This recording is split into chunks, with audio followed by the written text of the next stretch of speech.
Assalamu alaikum wa rahmatullahi wa barakatuh. Welcome back to my channel. My name is Salma. I'm a mom of six, former midwife, simplicity parenting coach, and here on this channel I talk about all things related to raising Muslim kids and building healthy Muslim families. Welcome back. I've been reflecting upon many things. As I mentioned in the previous videos, our lives have been sort of reset. We had to move, and our older kids are transitioning into their own lives, right? And so we are left with three younger children at home. And often I'm sort of reflecting on, how things could be better, how they can be done better, inshallah. What can we tweak on this journey, right, of raising our children? And what are the things we have learned over the years that we can improve and do better, right? And so I wanted to share couple points today, inshallah, because Hifdh has been on my mind with the children and what I would do differently if I could start over, right? Not because of any regrets, but because there's a thing or two we learned over the years, right? And so I want to share a couple points that we have been discussing in our Mommy Monday community. Month of October, every month we have a theme, and in month of October we are discussing raising confident and practicing and independent Muslim children. And so part of the Muslim identity is memorizing the Qur'an and being a companion of the Qur'an. And a lot of us practicing families have Hifdh as a big goal. And so I want to kind of share some of the things we have learned as a family of six children, who have been on this journey for over 20 years, right? So I want to share a couple of points here. Number one, and you heard me say this on this channel before, but this is a huge one, and this is something I keep working on and I keep continuing to mess up on a daily basis or a weekly basis, right? And so it's always a good reset and a good check-in that connection comes before correction, okay? So when it comes to Hifdh or teaching your children anything, but particularly if you're on this journey of teaching your children the Quran or wanting them to memorize the Quran, a connected child learns best, right? A child that's connected to you and a child that's connected to the Book of Allah. And how are they going to get connected to the Book of Allah? It is going to be through connection to you as a parent, right? Every child that's connected, it's going to resist less, right? Any child that, it's constantly being corrected is going to feel defiant, right? It's going to feel broken, like, criticism is not the way to go. And I think learning Quran is one of those things where you're constantly being corrected, right? Like, your pronunciation is being corrected. You haven't memorized enough. So it's really, really important to work on the connection, the connection with the child, right? And so I think a lot of us, make dua for our children.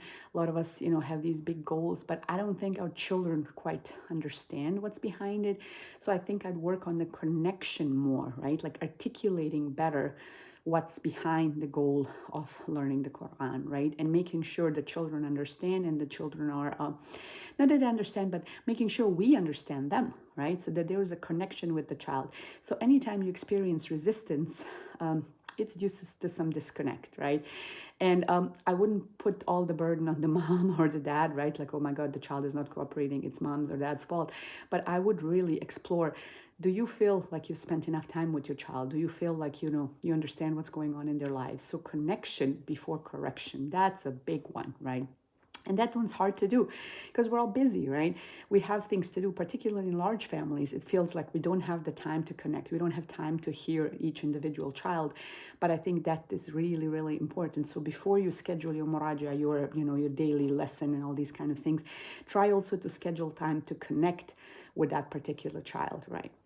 Number two is to simplify the environment first and foremost, and to simplify the way you're going to go about this. We are on the lookout for the perfect program. We're on the lookout for the perfect curriculum, for the perfect Quran school, for the perfect teacher, right? But keeping things simple but consistent is what gets you over there. We've changed our ways so many times over the years, right? And there's no blame in trying different things, but what we have learned after 20 years, that just sticking to simple things gets the best results, right? So just sticking to one method, right? Reading daily, a certain amount of, just whatever works for you, and just keeping it very, very simple, and just, nothing more than that, because we've wasted so much time by learning new things, learning new methods, trying to explore something else. And meanwhile, if we had stuck with the first thing in the first place, we would have gotten much better results. So just keeping things very, very simple and very short, and just consistent. Because when we bite off more than we can chew, that's when we give up, right? So if you just feeling you can do 10 minutes, just do 10 minutes. So 10 minutes regularly is better than doing 1 hour and then doing nothing for like 3 weeks after that, right? So just keeping things very, very simple. So if you were to write out your routine as far as the Quran and your children are concerned, if it has so many steps, cut it out, right? Like just keep it really, really simple. So, pick a time. When are you going to do it? How long is it going to be? And just stick to that, and pick something that you can even do on your worst day. So maybe you can start just with listening to the Quran. Maybe you can just start with like one surah, maybe just 5 minutes, maybe 10 minutes, like something really short. It does not really have to be complicated at all. It's just you have to stick with it. And when things are too complicated, we drop them, right? So really, really keep things simple. I find a lot of moms put so much pressure on themselves, and I was that mom myself. So this is what I'm sharing after 20 years of this journey, that keeping things simple is much more important than anything else, okay? The last one is to kind of think about your long-term vision, okay? What is your long-term vision as far as the Quran is concerned? It's not just the number of pages. I feel we often get caught up in the time it's going to take us, finish this page, finish this juz, Those are important things to have, but like, what is your goal? What is your goal with this hifdh, right? What is your goal? Do you want your children to be imams? Do you want your children to be upstanding members of the society? What's this Quran going to do with their lives, right? And I'm saying this because I have grown children, right? I have children that are growing up. I have teenagers, right? And subhanAllah, sometimes their growth has surprised me, even though I've been here. And often I ponder and I say, subhanAllah, this is Allah's answer to our du'as, certain things the kids are doing. However, we have to really get clear on the vision. What is our goal? Is it just to tick off that Hifdh box, or just the things like, okay, kids have memorized the Quran? How is that going to reflect in their lifestyle? Who are you trying to raise? The next generation of practicing Muslims? What does that look like, right? And be really clear on this vision, communicate this with your spouse, and, try to build your family in such a way that you kind of continuously revise that vision, right? That you check in with each other, and then you can say, is this leading us closer to our vision, or is this, pulling us away? Often moms ask me for advice, asking, well, should I continue this? Should I put my kid in this program? Should I pick this curriculum? Should I do this? Should I pull my kid out? I don't know, because it depends on your vision. It depends on what you want for your family, and it depends on the child that you have in front of you. As I've said many times on this channel, you have to parent the child that's in front of you, right? So you have to really tailor the whole system, right? And I feel often the advice out there is just very generic. And then when it doesn't fit our circumstances, we tend to give up. So instead of giving up, I'd really encourage you to just kind of make it for yourself, right? To just kind of, tweak it.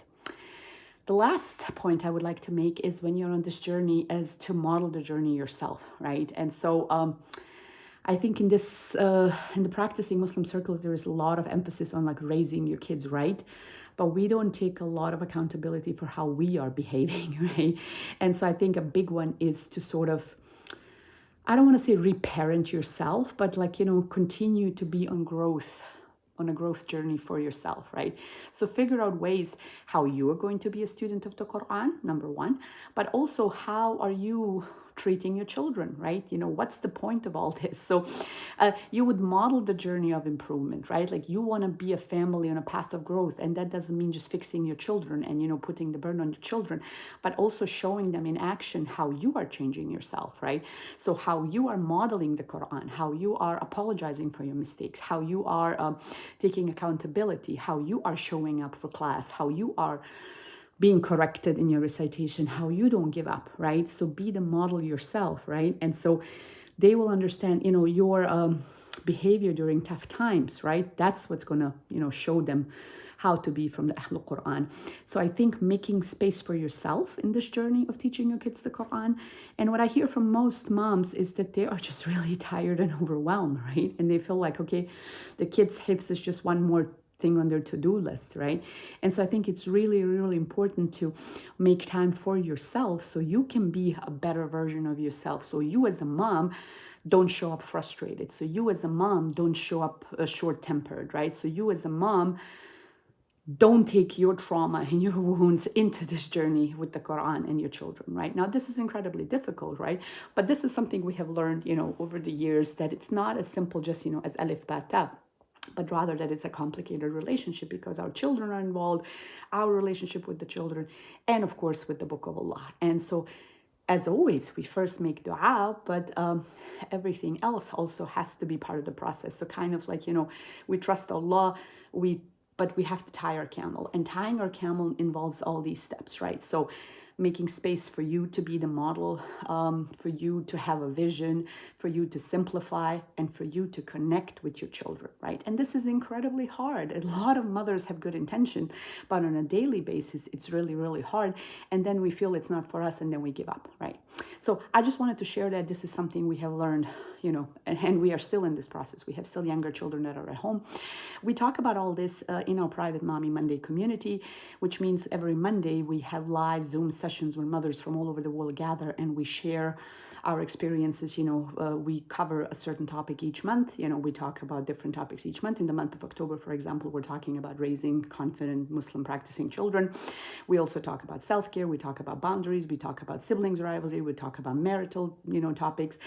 Anything that's related to the life of a mom. We meet live every Monday, and we have a community that's not on social media. It's within a Circle app. So if you're interested in something like that, if you'd like to join other moms, you can join the mailing list below. We're launching a new enrollment in October, inshallah, October 13th to 20th, which is next week. We're going to have free sessions this Monday. So if you'd like to join us, you could check it out. You could check the vibe. The community is for women only, and you have to have your camera on. So we have to make sure who is in the room.